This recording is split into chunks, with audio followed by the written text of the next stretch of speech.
हाय, good morning. मैं के D Gupta, आपका दोस्त। आज मैं महाकाल की यात्रा के बारे में चर्चा करूंगा। यह यात्रा अभी शीघ्र ही हमने पूर्ण की हुई है।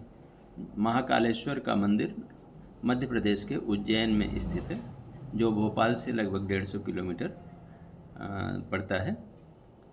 सुल्तानपुर से जाने के लिए वैसे तो 2-3 ट्रेनें हैं, लेकिन महाकाल एक्सप्रेस सबसे अच्छी ट्रेन है, जो लगभग शाम 4 बजे मिलती है और सुबह 7 बजे पहुंचा देती है।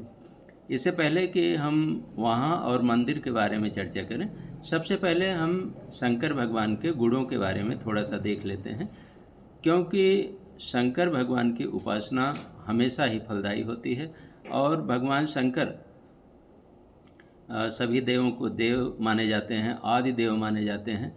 शंकर भगवान ही ऐसे देवता हैं जिनकी उपस्थित ऋग्वेद से पहले भी हड़प्पा सभ्यता से ही मिलती है, और इसलिए भी शंकर भगवान के जो हिंदुओं के आदि उपास्य देव हैं, उनके बारे में जान लेना थोड़ा सा ठीक ही रहेगा। शंकर भगवान अन्य देवताओं की तुलना में बहुत ही भिन्न और बहुत ही बड़े हैं। सबसे पहली बात, सामान्य रूप से देखने में वह हमेशा राख लपेटे रहते हैं और कभी भी अपने शरीर का उतना ध्यान, बाहरी क्षेत्र का उतना ध्यान नहीं रखते हैं जितना कि अन्य देवता रखते हैं। जबकि उनका शरीर कपूर की तरह गोर है। कर्पूर गौरम करुणावतारम संसार सारम भुजगेंद्रहारम सदा वसंते हृदयारविंदे भवम भवानी सहितम नमामि, ऐसा कहा गया है। शंकर भगवान की जो सबसे बड़ी क्वालिटी, सबसे बड़ी खूबी है, वह हमेशा अपने आराध्य की उपासना में लीन रहते हैं।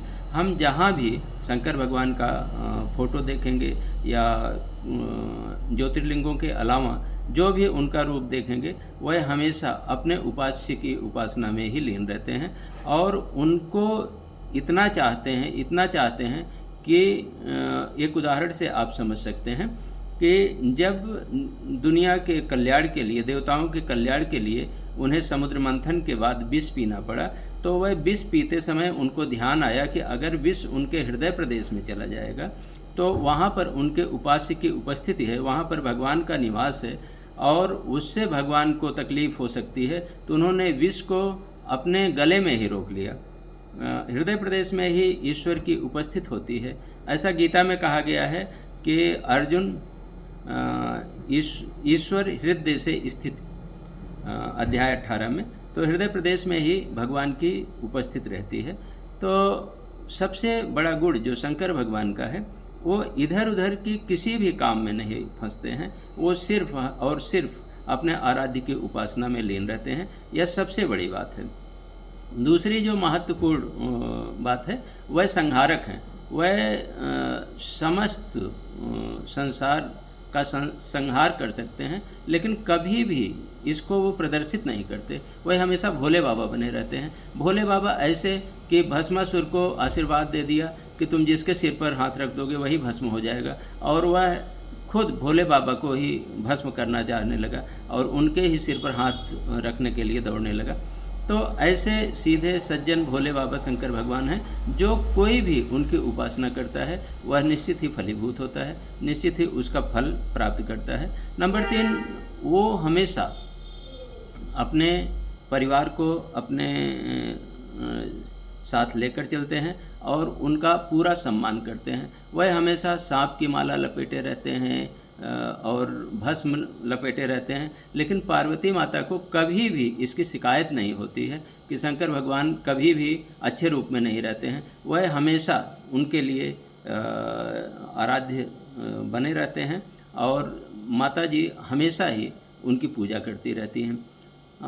इसी के साथ साथ आप देखें तो शंकर भगवान तीनों गुणों से युक्त माने जाते हैं, रजोगुण, तमोगुण और सतोगुण, क्योंकि उनके त्रिशूल का अर्थ ही है कि तीनों गुणों से युक्त होना। इतनी सारी खूबियों के साथ, इतनी सारी चीज़ों के साथ जो भी देवता है वो आदि देवता होएगा ही। अब हम एक बात करते हैं कि जब हम उज्जैन पहुंचते हैं तो हमें कहाँ रुकना चाहिए, कैसे दर्शन करना चाहिए, क्या देखना चाहिए, ये बहुत महत्वपूर्ण है। पहली बात तो ये कि उज्जैन बड़ा बड़ा शहर है, वहाँ अनेक होटल, धर्मशाला सब कुछ है, लेकिन भारत माता मंदिर के पास एक जो महाकालेश्वर भक्त निवास है, वो बहुत अच्छा है और बहुत सस्ता है। फैसिलिटीज़ तो 3-4 स्टार होटल की हैं, लेकिन उनके चार्जेस बहुत ही कम हैं। 1000 रुपये में आपको डबल बेड का कमरा मिल जाएगा। लेकिन उसमें एक चीज़ ध्यान देना है, क्योंकि हमें वो नहीं मिल सका, तो उसमें ये चीज़ ध्यान देना है कि वहाँ पर बुकिंग 1 महीना पहले ऑनलाइन होती है, तो आप अपनी बुकिंग एडवांस में करवा करके जाएँ। हम लोग तो वहाँ जब नहीं मिला तो रामघाट गए और वहीं पर एक धर्मशाला में रुक गए, फिर जा कर के रामघाट में स्नान किया। क्षिप्रा नदी में, क्षिप्रा नदी बहुत ही पवित्र, बहुत ही अच्छी, और वहाँ का जल बहुत ही निर्मल था। हम लोग स्नान करके गए, दर्शन किए। इन सब के साथ दर्शन करना एक बहुत बड़ी बात है, दर्शन मिलना बहुत बड़ी बात है। शाम को हम लोग दर्शन करने गए तो महालोक, जो महाकाल का लोक बना हुआ है, वो इतना सुंदर है, इतना भव्य है, इतना रमणीय है कि ऐसा लगता है कि अगर उसको ना देखा जाए तो हमारी यात्रा ही नहीं पूरी होगी। तो हम लोग शाम को दर्शन करने गए। वहाँ पर शंकर भगवान के और उनके परिवार के सारे जो है भित्ति चित्र के साथ साथ सारे चित्रांकन किए गए हैं, स्टैचूज़ बनाई गई हैं, और वो सब जीवंत और बहुत अच्छी हैं, बहुत रमणीय हैं। इतनी अच्छी हैं कि उनकी प्रशंसा मुँह से करना शायद उतना बातें हम एक्सप्लेन ना कर पाएँ, लेकिन उसको ज़रूर, जब भी आप जाएँ तो उसको ना मिस करें, उसको ज़रूर देखें। दूसरे दिन उज्जैन में अनेक मंदिर हैं, बहुत मंदिर हैं। महाकाल के साथ साथ भैरव देवता का मंदिर है, और मंगल देवता का मंदिर है, और हनुमान जी का मंदिर है। इन सारे मंदिरों को आप टहल सकते हैं, और पूरे शहर में मंदिरों का जाल है, आप उनको देख सकते हैं और इस यात्रा को अच्छी बना सकते हैं। Thank you. ओके, मिलते हैं अगले वीडियो में।